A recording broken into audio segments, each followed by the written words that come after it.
கிறிஸ்துக்குள் அன்பான hope TV நேயர்களே, மீண்டுமாக இன்னொரு நாளிலும் உங்களை தொலைக்காட்சியின் வாயிலாக சந்திப்பதிலே மிக்க மகிழ்ச்சி அடைகிறேன்.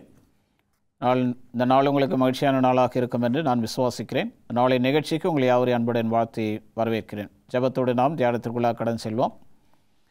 உன்னதங்களில் வாசமார்ந்து பூமியின் மணமக்களை கண்ணோக்கி பார்த்து வருகிற பரலோக பிதாவே, மீண்டுமாக உடைய திருவசனங்களை தியானிப்பதற்கு கர்த்தர் கொடுத்த நேரத்திற்காக நன்றி சுவாமி. நீ பேசுகிற வார்த்தைகள் நாங்கள் புரிந்து கொள்வதற்கு பரலோகத்தின் ஞானத்தை எங்களுக்கு தாரும். அது பரிசுத்த ஆவியினால் எங்களை நிரப்பும்.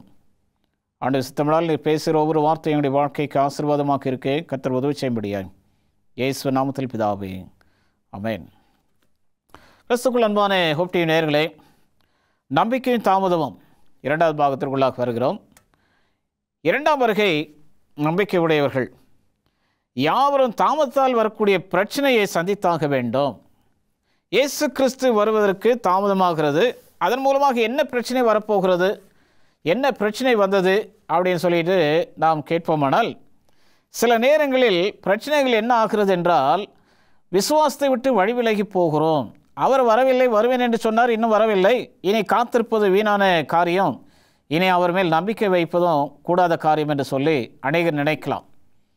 வருவேன் என்று சொன்னவர் நிச்சயமாக வருவேன் என்று அவர் வாக்குறுதி பண்ணியிருக்கிறார், தாமதம் செய்ய மாட்டார் என்று வேதம் எச்சரிக்கிறது. ஆனாலும் தாமதத்திற்குண்டான காரணத்தை நாம் அறிந்து கொள்ள முடியாதவர்களாய், தெரிந்து கொள்ள முடியாதவர்களாய் நம்முடைய வாழ்க்கையை நாம் நடத்தி சென்று கொண்டிருக்கிறோம். ரெண்டாவது, கிறிஸ்துவின் வருகைக்கு தாமதமாகும்போது மறுதலிப்பும் கூட ஏற்படுகிறது. ஏன் அவர் யாரோ போப்பா, இதுவரைக்கும் அவர் மேல் நம்பிக்கை வச்சுருந்தோம், இனி நம்பிக்கை கிடையாது, ஏனென்றால் அவர் யாரோ என்னவென்று சொல்லிட்டு மறுதலிக்கக்கூடிய சூழ்நிலைக்கும் தள்ளப்படுகிறோம். கிறிஸ்துவானவர் காட்டி கொடுக்கப்படும் போது பேதுருவானவர் பின்னாடியே சென்றார். ஆனால் அவர் விசாரிக்கப்படும் போது இவர் குளிர் காய்ந்து கொண்டிருக்கிற ஒரு இடத்துல செல்லும் பொழுது ஒரு ஸ்திரீ, நீயும் கலிலேயனோடு இருந்தவன் தானே என்று சொல்லி கேட்கும்போது அவன் இல்லை என்று மறுதலித்தான். இரண்டாவது முறை அப்படியே நடந்தது. மூன்றாவது முறை சபிக்கவும் தொடங்கினான். அவர் யாரோ எனக்கு தெரியாது என்று சொல்லி அவரை சபிக்க தொடங்கினான். அப்படியானால் கிறிஸ்துவின் வருகைக்காக காத்திருக்கக்கூடிய நீங்களும் நானும் நம்முடைய நம்பிக்கையை இழந்து விசுவாசத்தை விட்டு வழிவிலகி போகக்கூடிய சூழ்நிலைக்கு தள்ளப்பட்டிருக்கிறோமா என்பதை நீங்களும் நான் உணர்ந்து, ஒருவேளை அப்படிப்பட்ட தள்ளப்படுகிற சூழ்நிலைக்கு செல்லக்கூடியவர்களாக இருப்போமானால் அவற்றிலிருந்து வெளியே வருவதற்குண்டான வழியை நாம் நோக்கி பார்க்க வேண்டும். காத்திருக்க மக்களின் உறுதியும் நம்பிக்கையும் ஒருவேளை குறைந்து போகலாம். ஆனால் மீண்டும் அவர்கள் என்ன செய்ய வேண்டும் என்றால், கிறிஸ்து நிச்சயம் வருவார் என்ற நம்பிக்கையோடு அவர்கள் தேவனிடத்தில் விசுவாசம் வைத்து சற்று பொறுமையோடு கிறிஸ்துவின் வருகைக்காக காத்திருக்க வேண்டும். அவர் தாமதம் பண்ணார், சொன்னபடி அவர் சீக்கிரமாக வந்துடுவார். அவர் எப்போ வருவாரோ, அவர் வரும்பொழுது எப்போதாக இருந்தாலும் சரி, அவர் வரும்பொழுது அவர் எதிர்கொண்டு போவதற்காக நான் ஆயத்தப்படுவேன் என்ற நம்பிக்கையோடு இருக்க வேண்டுமே தவிர, அவர் வரல, அவர் இனி வரமாட்டார் என்று சொல்லி நாமே ஏதோ ஒரு தீர்மானத்தை எடுத்து நம்முடைய விசுவாசத்தை நாம் குன்றி செய்யவிடக்கூடாது. ஒரு நாளை குறிப்பிட்டு இருந்தால், இந்த நாள் தான் வருவேன் என்று இயேசு சொல்லியிருந்தால், இன்றைக்கு நீங்களும் நான் கிறிஸ்தவர்களாக இருந்திருக்கவே முடியாது. ஏனென்றால் அந்த நாள் ஒரு நெருங்கும் பொழுது, அப்பொழுதுதான் நாம் உலகத்தில் உள்ள எல்லா சிற்றின்மைகளையும் அனுபவித்து, அந்த நாள் நெருங்கும் பொழுது நான் கிறிஸ்து ஏற்றுக்கொண்டு கிறிஸ்து வருகைக்காக காத்திருப்பேன் என்று சொல்லி அந்த நாளுக்காக நாம் காத்திருந்திருப்போம். ஆனால் அந்த நாள் குறிப்பிடப்படவில்லை. அதனால தான் கிறிஸ்துவானர் எப்போ வருவார்னு நமக்கு தெரியாது. ஆண்டவர் அதாவது சொல்கிறாரு, அந்த நாளையும் நாழிகையும் என் பிதா ஒருவர் தவிர பரலோகத்திற்கு தூதர்கள் அறியார்கள், ஆகவே நீங்கள் ஆயத்தமாகிறீர்கள் என்று சொல்லி ஆண்டவர் கட்டளையிடுகிறார். கிறிஸ்துக்குள் அன்பான தேவனுடைய பிள்ளைகளே, நீங்களும் நானும் அந்த நாளைத்தான் வேதத்தில் குறிப்பிடப்படாததால் எப்பொழுது வந்தாலும் அவரை நான் சந்திப்பதற்கு ஆயத்தமாகுவேன் என்ற நிச்சயத்தோடு நம்பிக்கையோடு நாம் வாழ வேண்டும். ரோமர் 5:5 அப்போஸ்தலனாகிய பவுல் எப்படியா சொல்லுகிறார்? ரோமர் 5:5, மேலும் நமக்கு அருளப்பட்ட பரிசுத்த ஆவியினாலே தேவ அன்பு நம்முடைய இருதயங்களில் ஊற்றப்பட்டிருக்கிறபடியால் அந்த நம்பிக்கை நம்மை வெட்கப்படுத்தாது. பொறுமையோடே காத்திருப்போம். அந்த பொறுமை நமக்கு இருக்கும் பொழுது நிச்சயமாக கிறிஸ்துவின் வருகை வரைக்கும் அதை நாம் பாதுகாத்து கொண்டு, எப்படி அந்த புத்தியுள்ள கன்னிகைகள் தங்களுடைய தீவெட்டிகளோடு எண்ணெயை சேர்த்து கொண்டு வந்து ஆயத்தமாக இருந்தார்களோ, அந்த பரிசுத்த ஆவியின் வல்லமை பெற்றுக்கொண்டு நாமும் கிறிஸ்துவின் வருகைக்காக பொறுமையோடு காத்திருக்கக்கூடிய பிள்ளைகளாய் இருக்க வேண்டும். பிள்ளைகளுடைய பிள்ளைகள் அட்வென்டிஸ்ட் ஆண் பெண் திருமணம் செய்து கொள்ள விரும்பினார்கள். ஒரு ஆணும் ஒரு பெண்ணும் திருமணம் செய்து கொள்ள வேண்டும் என்று விரும்பினார்கள். அதில் அவருடைய உறவினர்கள் அவர்களிடம் வந்து யோசித்து செய்யுங்கள், இயேசு கிறிஸ்து சீக்கிரம் வரப்போகிறார், திருமணம் செய்தாலும் பிள்ளைகளை பெற்றுக்கொள்ளாதீர்கள் என்ற ஆலோசனை சொல்லி அவர்கள் என்ன செய்தால் அவருடைய வருகை சீக்கிரம் இருக்கும் என்றார்கள். அவர்கள் திருமணம் செய்து கொண்டார்கள். 5 பிள்ளைகளை பெற்றார்கள். பிள்ளைகளுக்கு திருமணமாகி பிள்ளைகளையும் பெற்றார்கள். இயேசு கிறிஸ்து வரவில்லை. அப்படினால் ஆண்டு சொல்ல மனிதன் தனிமையாக இருப்பது நல்லதில்லை, ஏற்று துணை ஏற்படுத்துவேன் என்று திருமணத்தை ஆண்டவர் ஆரம்பித்து வைத்தார். ஆனால் மனிதர்கள் இன்றைக்கு திருமணம் முடிக்காதீங்க, திருமணம் முடித்தாலும் பிள்ளையை பெற்றுக்கொள்ளாதீங்க அப்படின்னா, அந்த பிறக்க போகிற பிள்ளைகளுக்கு தானே பரலோக ராஜ்யம் ஆயத்தமாக்கப்பட்டிருக்கிறது. அந்த பிறக்கக்கூடிய அந்த பிள்ளைகளுக்கும் கூட தானே ஆண்டவராக இயேசு கிறிஸ்து 2வது முறை வருகிறார். அவர்களையும் ரட்சித்து அந்த பரலோக ராஜ்யத்தில் சேர்த்துக் கொள்வதற்காக அவர்கள் நீங்கள் திருமணம் செய்து கொள்ளக்கூடாது, நீங்கள் பிள்ளைகளை பெற்றுக்கொள்ளக்கூடாது என்று சொல்வதற்கு நாம் யார்? அதை தடை செய்வதற்கு நமக்கு என்ன உரிமை இருக்கிறது? அநேக நாள் காத்திருக்கும் போது சபையிலும் வீட்டிலும் காலத்தின் சூழ்நிலை நீண்டதாக போய் காணப்படுகிறது. ஒரு குறிப்பிட்ட காலத்தை மனதில் வைத்து வருகை சீக்கிரம் என்று சொல்லி கொண்டிருந்தால் அது காலம் கடக்கும்போது 2வது வருகை சந்தேகிக்கக்கூடும். எந்த காலத்தையும் கிறிஸ்துவானர் வேதத்தில் குறிப்பிடப்படவில்லையே, நான் இந்த காலத்தில் வந்து விடுவேன் என்று சொல்லி ஒருவேளை குறிப்பிட்டிருந்தால் அவர் ஒருவேளை 1000 ஆண்டு காலமோ 2000 ஆண்டு காலமோ அவர் வராமல் தாமதித்து கொண்டிருந்தால் கிறிஸ்துவனுடைய வருகை தாமதமாகிவிட்டது என்று சொல்லி நாம் பேசலாம். எந்த நாளையும் குறிப்பிடாத பட்சத்தில் கிறிஸ்துவின் வருகை தாமதமாகி கொண்டிருக்கிறது என்று சொல்லி நம்மால் அதை பேசவே கூடாது என்பதை வேதம் வலியுறுத்துகிறது. ஜீன் பிராங்காய்ஸ் ரிவல் என்பவர் எழுதுகிறார், தனக்கு சாவு உண்டு என்று உணர்ந்த ஒரு நபர் தன் மரணத்துக்கு பிறகு ஒரு வாழ்வு உண்டு என்பதை நம்பாவிட்டால் அவருக்கு வாழ்க்கையில் திருப்தி உணர்வு கிடையாது. மீண்டும் வாசிக்கிறேன். தனக்கு சாவு உண்டு என்று உணர்ந்த ஒரு நபர் தன்னுடைய மரணத்துக்கு பிறகு ஒரு வாழ்வு உண்டு என்பதை நம்பாவிட்டால் அவர் வாழ்க்கையில் திருப்தி உணர்வே இல்லை. என்றால் மரணத்துக்கு பிறகு இன்னொரு வாழ்வு நமக்கு இருக்கிறது. அதுதான் வேதம் வலியுறுத்துகிறது. ஒரு கிறிஸ்தவனாக இருந்து கிறிஸ்துவுக்குள் மரித்து அடக்கம் பண்ணப்படுகிறவன் ஒரு நாளைக்கு கிறிஸ்து அவனை உயிரோடு எழுப்பி கொண்டு வருவார். அவனுக்கு மறுவாழ்வு உண்டு என்பதை வேதம் தெளிவாக நமக்கு எச்சரிக்கிறது. 2 பேதுரு 3ஆம் அதிகாரம் 9வது வசனம், தாமதிக்கிறார் என்று சிலர் எண்ணுகிறபடி கர்த்தர் தமது வாக்குத்தை குறித்து தாமதமாயிராமல் ஒருவரும் கெட்டுப்போகாமல் எல்லாரும் மனம் திரும்ப வேண்டும் என்று நம்மேல் நீடிய பொறுமையுள்ளவராய் இருக்கிறார். இங்கே பவுல் சொல்றாரு, தாமதிக்கிறார் என்று சிலர் எண்ணுகிறபடி. அப்படின்னா நம்பிக்கையோடு காத்திருக்காத மக்களிடத்தில் இந்த குற்ற உணர்வுகள் காணப்படுகிறது. அப்படின்னா அவர் இன்னும் சீக்கிரம் வரப்போகிறதில்ல, தாமதம் பண்ணிகிட்டு இருக்காரு, இந்த நம்பிக்கையெல்லாம் வேண்டாம், அவர் வராரோ இல்லையே தெரியாது, ஏன் நம்ம எவ்வளோ ஆயத்தத்தோடு இருக்கணும் அப்படின்னு சொல்லிட்டு சிலர் விசுவாசத்தை விட்டு வழி விலகி போகக்கூடிய ஒரு பிரிவினர் பேசக்கூடிய காரியம். அப்படின்னா நம்மேல் நீடிய பொறுமையுள்ளவராக இருக்கிறார். அந்த நீடிய பொறுமை ஒவ்வொரு வீட்டிலும் ஒவ்வொரு தனிப்பட்ட நபரும் ரட்சிக்கப்பட வேண்டும். அதுதான் சொல்கிறார், ஒருவரும் கெட்டு போகாதபடிக்கு எல்லாரும் மனம் திரும்ப வேண்டும். இதனால் மனிதன் அழிவது தேவனுக்கு பிரியமில்லை. அழியாத வாழ்க்கையை அவனும் பெற்றுக்கொள்ள வேண்டும் என்றுதான் அவர் இன்னும் வராமல் இருக்கிறார். எதிர்பாராத நிகழ்ச்சிகளால் தாமதம் ஏற்படலாம், ஒருவர் செய்கிற தவறினால் தாமதம் ஏற்படலாம், ஒருவர் செய்கிற சோம்பேறித்தனத்தினால் காலதாமதம் ஆகலாம். ஆனால் இயந்திர கோளாறினால் தாமதம் ஏற்படலாம், எதிர்மறையான காரியங்களினால் தாமதம் ஏற்படலாம். அதே போல தேவனுடைய வருகைக்கான தாமதத்திற்கு எதிர்மறைவான காரணத்தை சொல்ல முடியுமா யாராவது? இந்த காரணத்தினால்தான் கிறிஸ்துவானவர் இன்னும் வரவில்லை என்று சொல்ல முடியுமா? சில நாம் கணிக்கலாம், தேதிகளை கணிக்கலாம், வருடங்களை கணிக்கலாம், மாதங்களை கணிக்கலாம், நேரத்தை கணிக்கலாம். கிறிஸ்துவானவர் இந்த நேரத்தில் வந்து விடுவார், இந்த வருடத்தில் வந்து விடுவார், இந்த மாதத்தில் வந்து விடுவார், இந்த நாளிலே வந்து விடுவார், இந்த நேரத்தில் வந்து விடுவார் என்று நாம் கணிக்கலாம். இந்த கணிப்பெல்லாம் தவறான நம்பிக்கைகள் கணிக்கக்கூடிய கணிப்புகள். வேதத்தில் ஆதியாகமம் முதல் வெளிப்படுத்தின விசேஷம் வரைக்கும் கிறிஸ்துவின் வருகை குறித்ததான ஆண்டோ சமயமோ நேரங்களோ மாதங்களோ தேதியோ குறிப்பிடப்படவில்லை. நாம் அந்த வேலை செய்வோமானால் நாம் பிதாவின் ஸ்தானத்தை எடுத்துக்கொள்கிறோம் என்பதை உணர்ந்து கொள்ள வேண்டும். கிறிஸ்துவின் ஸ்தானத்தை ஆசைத்தவனே அவன் என்ன செய்தால் கீழே விழுந்தான், லூசிபர்.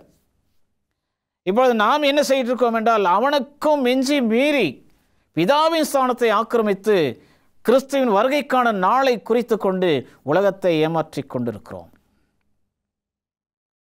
இதற்கு சாட்சியாக சிலர் சொல்லுகிறது, தேவன் தம்முடைய ஊழியக்காரர்களுக்கு தெரியப்படுத்தாமல் ஒரு காரியத்தை செய்ய மாட்டார் என்று சொல்லி, ஆனால் இயேசு கிறிஸ்து சொல்றார், என் பிதா ஒருவர் தவிர பரலோகத்திற்கு தூதர்கள் அந்த நாளை அறியார்கள் என்று சொல்லியிருக்கிறார். கிறிஸ்துக்குள் அன்பான தேவனுடைய பிள்ளைகளே, தேவனுடைய ஸ்தானத்தை ஆக்கிரமிப்பது கூடாத காரியம். அது மகா பெரிய பாவமாகவும் அமையும். எனக்கு அன்பான தேவனுடைய பிள்ளைகளே, நீங்களும் நானும் அவர் சொன்ன வார்த்தைக்கு கீழ்ப்பணிந்து நடக்க வேண்டிய தவிர அவருக்கு நாட்களை குறித்து நீங்களும் நானும் ஆயத்தப்படுவதற்கு இல்லை. அவர் எப்பொழுது வேண்டுமென்றாலும் வரலாம்.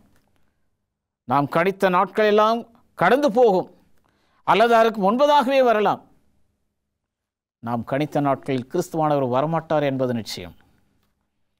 2 பேதுரு 3:8 பிரியமானவர்களே, கர்த்தருக்குள் ஒரு நாள் 1000 வருஷம் போலவும் 1000 வருஷம் ஒரு நாள் போலவும் இருக்கிறது என்கிற இந்த ஒரு காரியத்தை நீங்கள் அறியாதிருக்க வேண்டாம், அறிந்து கொள்ளுங்கள்.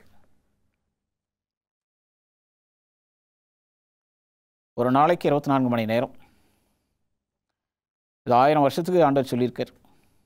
இன்னொரு இடத்துல வாசிக்கிறோம், ஒரு நாள் ஒரு வருடத்திற்கு சமம் என்று. தீர்க்க தரிசன கணக்குகள் வேறு. அந்த தீர்க்க தரிசன கணக்குகளை கணித்து தவறாக கணக்கிட்டவர்களை ஏமாந்து கடைசியில் விசுவாசத்தை விட்டு அநேகர் வழிவிலகி போனார்கள். ஒரு பிரிவினர் மாத்திரமே அந்த விசுவாசத்தில் உறுதியாக இருந்து வந்தார்கள். அதில் தான் நாம் இன்றைக்கு மேய்ந்திருக்கிறோம். நேரத்துக்கு இழுப்புத்தன்மை உண்டு என்று ஆல்பர்ட் ஐன்ஸ்டீன் நிரூபித்திருக்கிறார். ஒருவர் எங்கே இருக்கிறார், எவ்வளவு வேகமாக நகர்ந்து கொண்டிருக்கிறார் என்பதை பொறுத்த நேரமும் வெவ்வேறு வேகங்களில் நகர்கிறது என்று அவர் கூறுகிறார். தேவனுடைய பார்வையில் தாமதம் எதுவும் இல்லை என்று பேதுரு கூறுகிறார். நான் நினைப்பதையும் விட காலம் அதிகமாக சென்று விட்டது என்று வேண்டுமானால் நான் சொல்வேனால் அப்படி நாம் கூறலாம். அது தேவ திட்டத்தை பற்றி எதுவும் சொல்லவில்லை. நம்முடைய எதிர்பார்ப்பு சீக்கிரமாக நிறைவேறும் என்ற ஆசை இருக்கிறது. அதனால் தேவ திட்டத்தில் மாற்றங்கள் செய்ய முடியாது. ஒருவேளை நாம் கணிக்கிற இந்த கனிவின்படி ஆண்டவர் வந்துட்டார் அப்படின்னா கிறிஸ்துவை அறியாத மக்கள் என்ன செய்ய முடியும்? துன்மார்க்கத்தில் வாழ்ந்து கொண்டிருக்க மக்கள் என்ன செய்ய முடியும்? கிறிஸ்துவை அறிந்து கொள்வதற்கான வாய்ப்பு அவர்களுக்கு இருக்கிறதா? இல்லையே. கர்த்தரின் பொறுமை மனிதனின் ரட்சிப்பு. அவர் இன்னும் பொறுமையாக இருக்கிற அப்படின்னா இன்னும் அநேகர் ரட்சிக்கப்படலன்னு தான் அர்த்தம். நீதிமொழிகள் 13:12 நெடுங்காலமாய் காத்திருத்தல் இருதயத்தை இளைக்க பண்ணும், விரும்பினது வரும்போதோ ஜீவ விருட்சதும் போல் இருக்கும். கர்த்தருடைய வருகைக்காக நீண்ட காலமாக காத்து கொண்டிருக்கிறோம். நானும் என்னுடைய 9 வயதிலிருந்து கிறிஸ்துவின் 2ஆம் வருகை குறித்து நான் கேட்டுக்கொண்டிருக்கிறேன். கடந்த 31 ஆண்டு காலமாக கிறிஸ்துவின் வருகை குறித்து நான் மக்களுக்கு போதித்து கொண்டு வருகிறேன். ஆனால் கிறிஸ்து இன்னும் வரவில்லை. என்ன காரணம்? ஒருவேளை என்னுடைய வீட்டில் யாராவது ரட்சிக்கப்படாமல் இருக்கலாம், அல்லது என்னுடைய உறவினர்கள் வீட்டில் யாராவது ரட்சிக்கப்படாமல் இருக்கலாம், என்னுடைய நண்பர்களுடைய குடும்பத்தில் யாராவது ரட்சிக்கப்படாமல் இருக்கலாம்.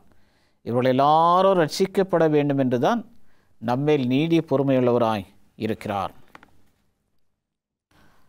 2000 வருடம் டிசம்பர் மாதம் 31ஆம் தேதி கிறிஸ்துவானவர் வந்துடுவார் என்று சொல்லி உலகமே பரபரப்பாக இருந்தது. எல்லாம் அந்த இரவு 12 மணி அளவிலும் தூங்காமல் காத்து கொண்டிருந்தார்கள். என்ன நடக்கப் போகிறது, உலகம் அழியப் போகிறது என்று சொல்லி. ஒரு மாற்றமும் தெரியவில்லை. என்னுடைய சகோதரி தூரத்திலிருந்து, எனக்கு தூரத்திலிருந்து அவர்கள் கடிதம் மூலம் தெரியப்படுத்துகிறார்கள், இந்த நாளிலே நீ அங்கு இருக்க வேண்டாம், நீ கடந்து எங்களுடைய வீட்டிற்கு வந்து விடு என்று சொல்லி. எங்கே போனார்னா, கிறிஸ்துவானவர் வரும்போது உலகம் அழியும் போது அழிஞ்சு தானே போகணும். எங்கே போனாலும் நான் இருக்கிற இடத்துல இருந்தாலும் அழியதான் போகிறோம், அங்கே வந்தாலும் அழியதான் போகிறோம். எந்த மாற்றம் இல்லாமல் இருக்கும்பொழுது மறுநாள் 2001 ஜனவரி மாதம் 1 தேதியில் எல்லாம் அவர்கள் எதிர்பார்த்ததெல்லாம் ஒன்றுமே நடக்கவில்லை. ஏமாற்றம் அடைந்தார்கள். காத்திருத்தற்கு முடிவு வராதா என்று சொல்லி அநேகர் காத்திருக்கிறார்கள். ஆனால் அந்த முடிவு எப்பொழுது வரும் என்று பிதா ஒருவருக்கு மாத்திரமே தெரியுமே தவிர உங்களுக்கும் எனக்கும் தெரியாது.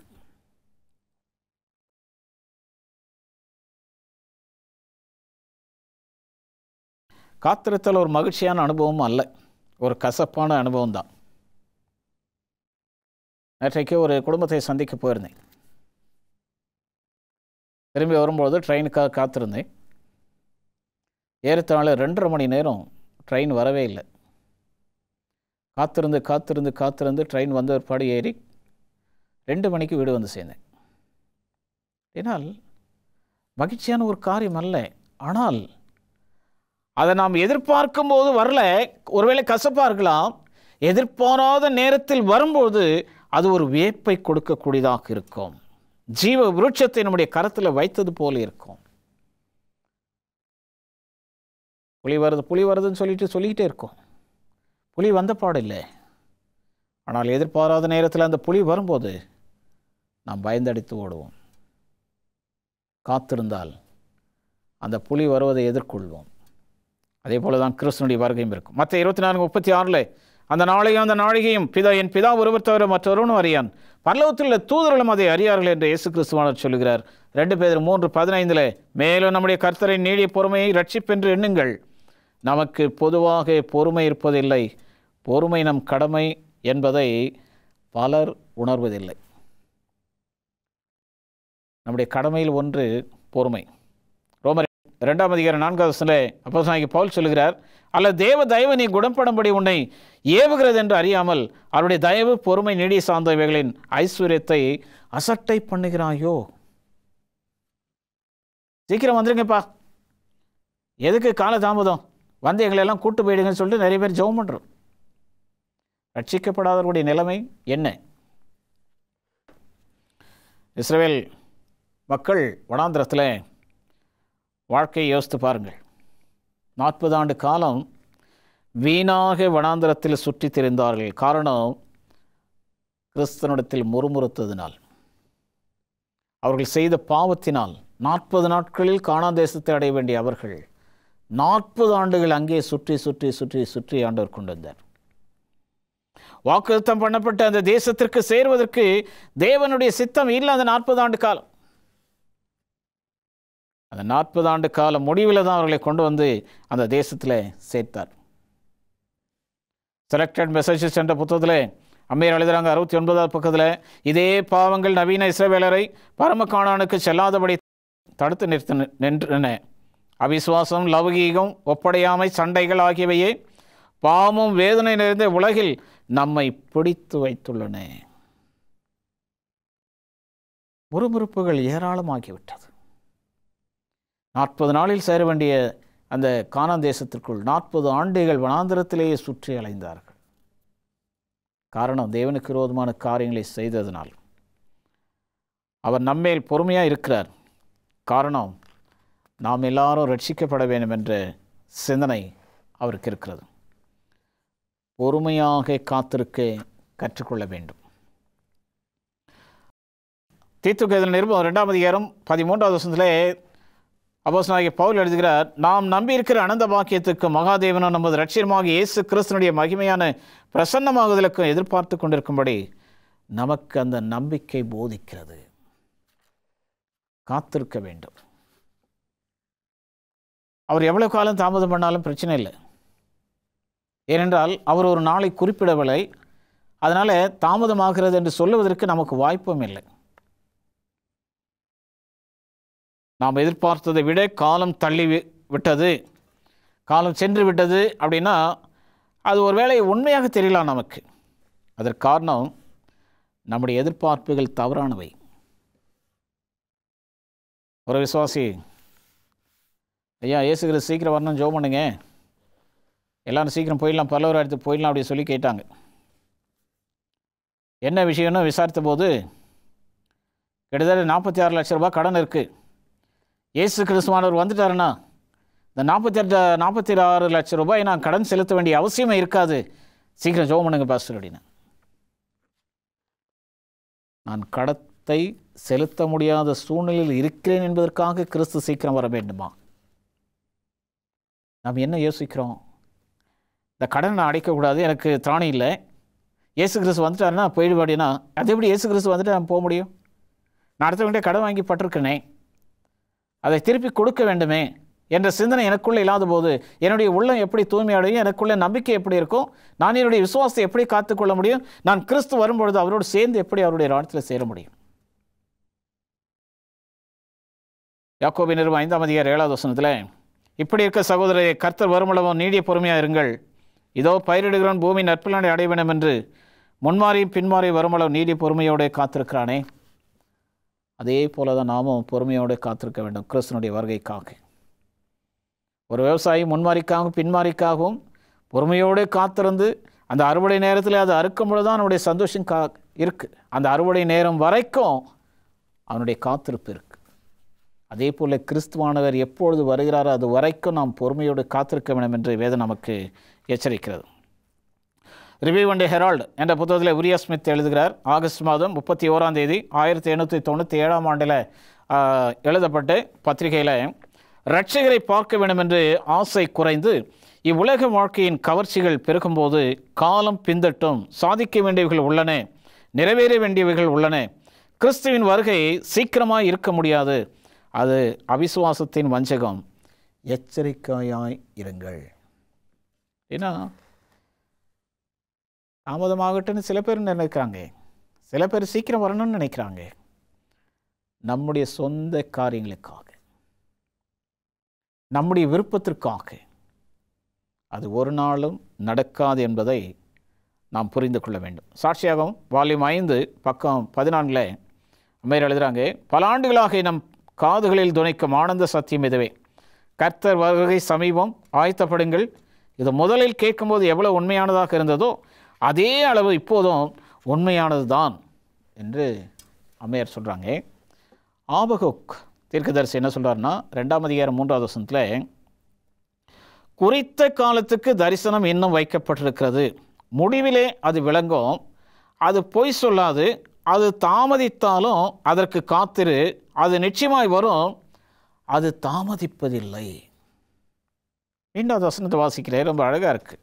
குறித்த காலத்துக்கு தரிசனம் இன்னும் வைக்கப்பட்டிருக்கிறது, முடிவிலே அது விளங்கும், அது பொய் சொல்லாது, தாமதிக்காது, அதற்காக காத்திரு, நிச்சயமாய் வரும், அது தாமதிப்பதில்லை.